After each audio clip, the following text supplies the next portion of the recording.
tabi ng Paris. Doon. Sa Paris. Pero, Dito, temporary Every- na ako inano ng president.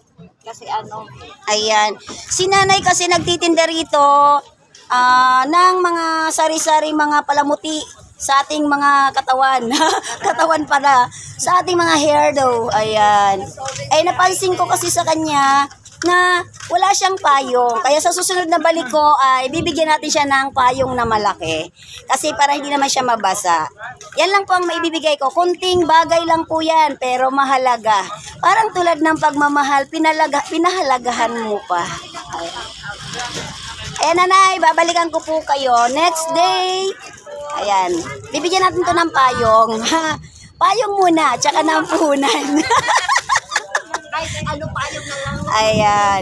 Kasi ang plano talaga ni Lady Girl Vlogger ay puntahan ng mga street vendor para bigyan ng konting puhunan. Kunti lang ha, hindi ko sinabi malaki. Para mati-hati ko sa kanila. Like, magbabalot, magchicharon, or sino pa man dyan na matagpuan ko. Pati na ang pag-ibig ko ay tatagpuin ko. Ayan. Yan lang po at maraming salamat muli. Shoutout sa iyo nanay. Ano nga pa po yung pangalan ulit? Ernie Leoncito. Ayan, siya si Ernie Leoncito, ang isang followers ni Lady Girl Vlogger ng Sorsogaños. Maraming salamat and God bless you.